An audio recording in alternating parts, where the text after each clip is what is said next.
and welcome to the first episode of Not Your Mama's Midlife, where we believe that midlife is not a crisis, it's actually an awakening. Hi, I'm Tasha Davis. I am a nurse practitioner and I'm the owner of Downtown Hydration and Wellness located in Aiken, South Carolina. But for today and for future episodes, I will be your host and your tour guide through the journey of all things perimenopause/menopause. We're talking the good, the bad, the not so good, the strange, the is this normal? I'm here for all of it, and I hope you are too. So let's just go ahead and jump right in. First things first, why did I decide to start the podcast? Well, for one thing, it's me. Hi, I'm perimenopausal. I am 45, soon to be 46 years old.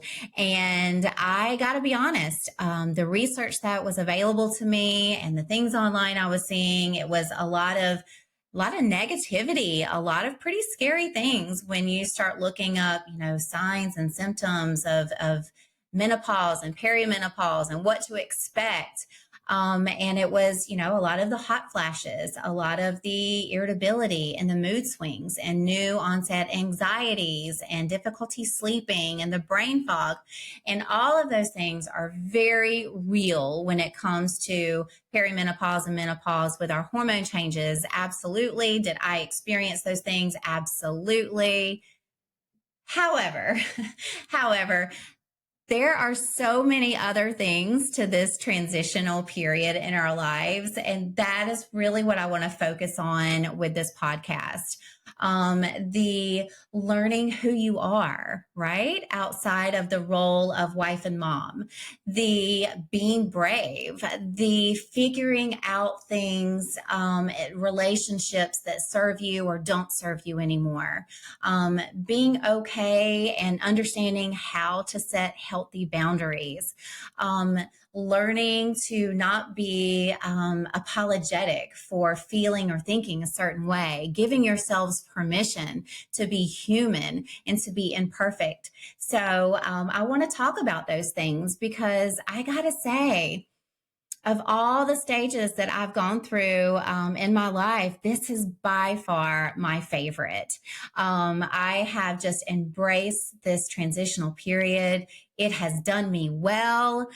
Yes, the hot flashes are real. Yes, the night sweats are real. And that is all part of it. But I'm telling you, the good far outweighs the bad when it comes to just embracing this change and just learning who I am and being unafraid and unapologetic for it.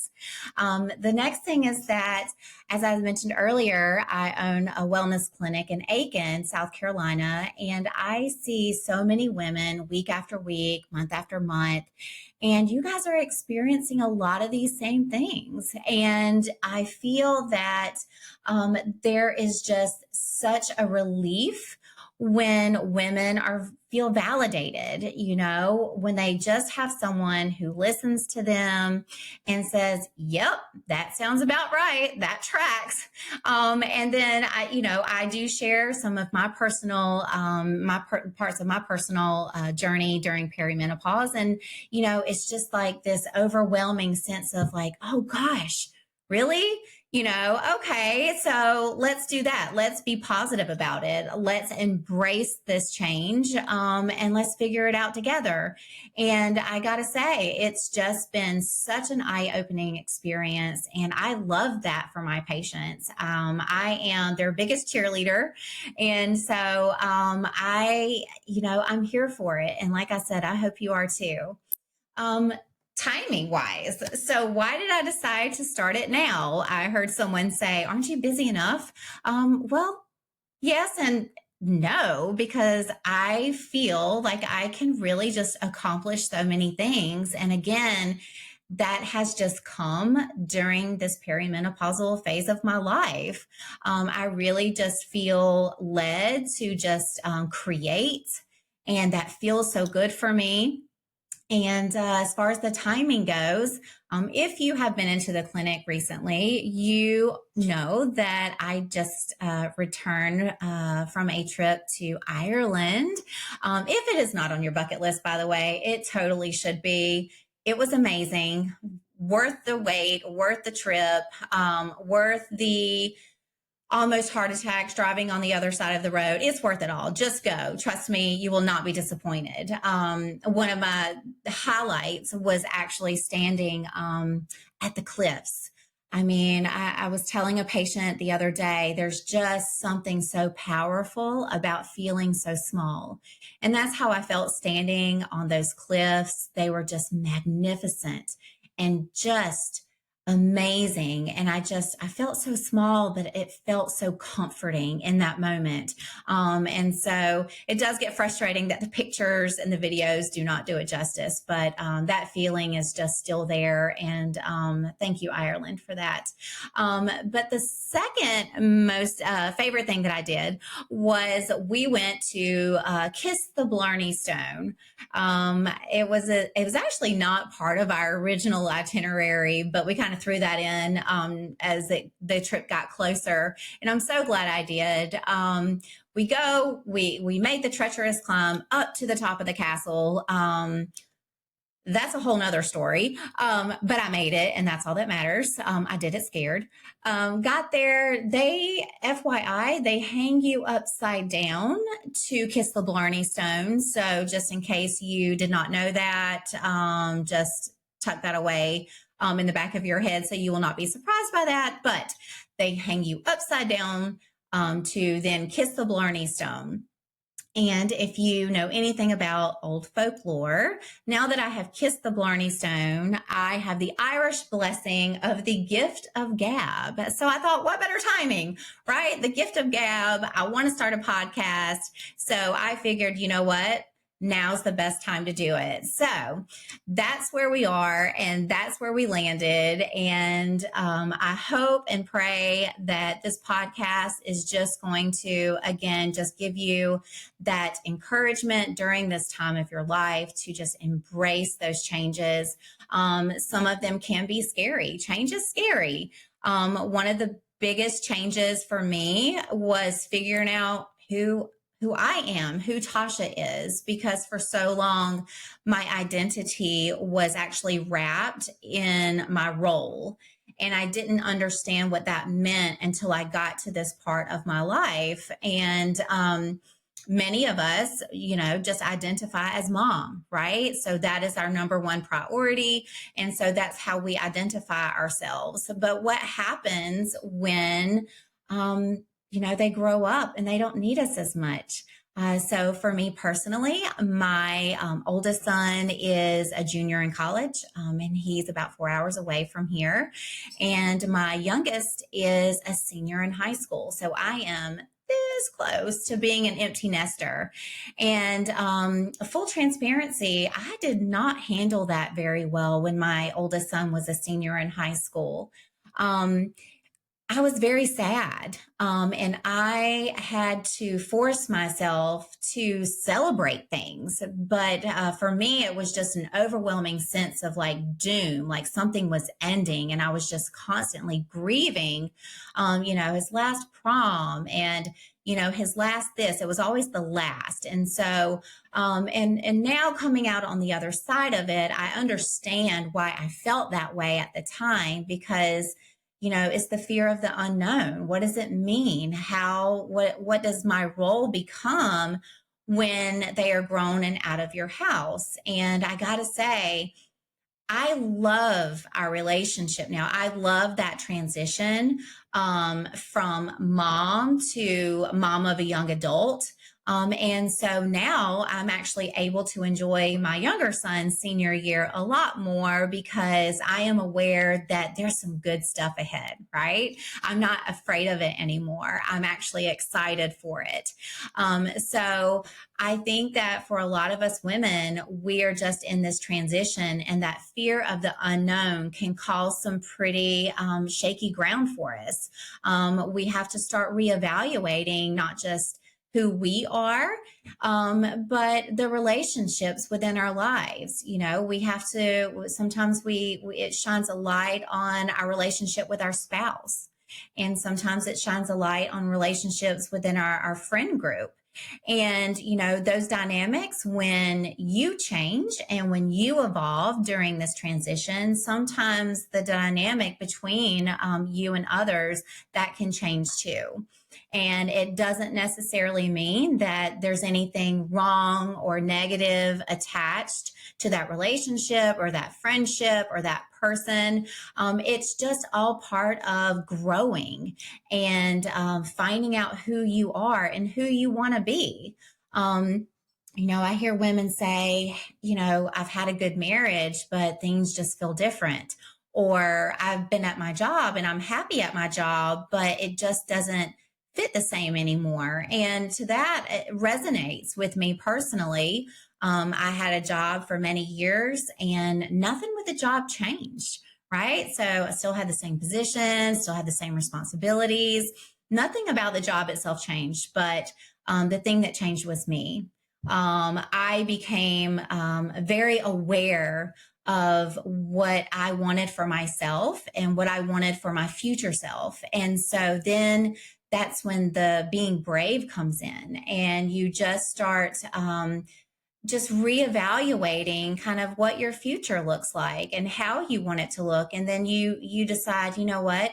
I'm not going to leave that up to circumstances. I'm going to forge my own path forward. And that's what I did. Now, full disclosure, I am not telling anyone to quit your job or start your own business. Now, I mean, if that's your true calling, then by all means, I will cheer you on every step of the way. But I just want to shed some light on things that can happen during this transition period of perimenopause to make you kind of rethink things, take stock, and just not be afraid to move forward in the way that supports your best future self. And I am going to be cheering you on no matter what, because I'm here for it. I'm a girl's girl. And so if you are in that transition period, just embrace it, right?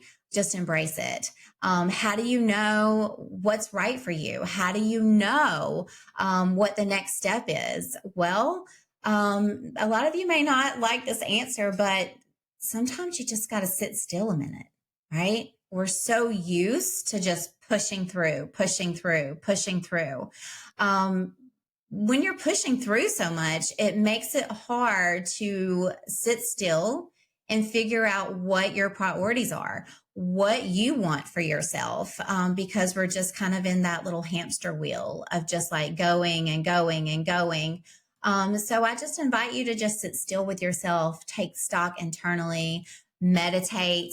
If you need a space to do that and you're local to me, my IV Hydration Lounge is wonderful for stillness. It was, the irony of it. Everyone talks about how peaceful it is and how they love coming here, which I love that. But what many people don't know is that space that I created was created during a time in my life that it was the absolute most unpeaceful.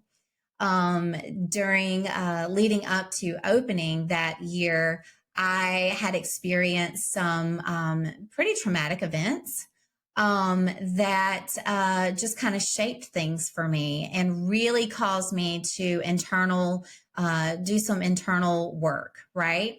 And so I invite you to not wait on anything traumatic to happen, to just start doing the work yourself and just taking stock of things.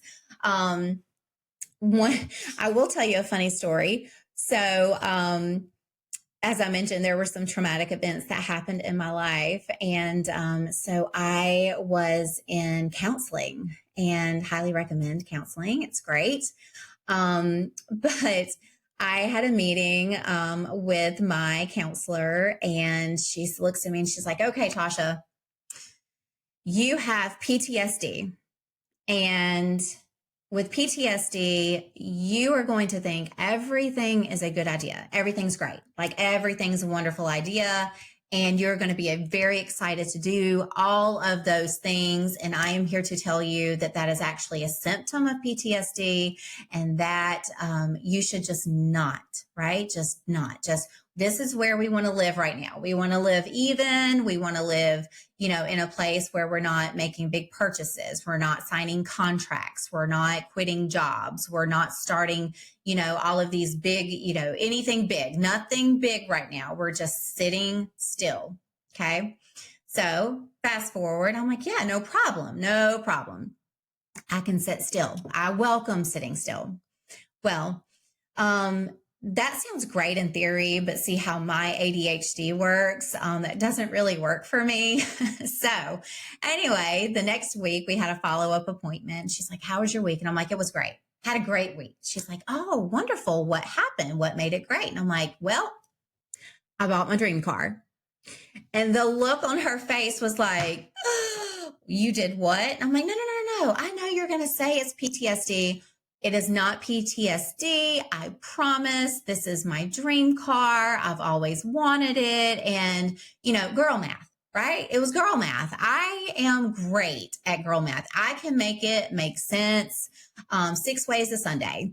And so I girl math my way through that appointment with my counselor, justifying buying my dream car.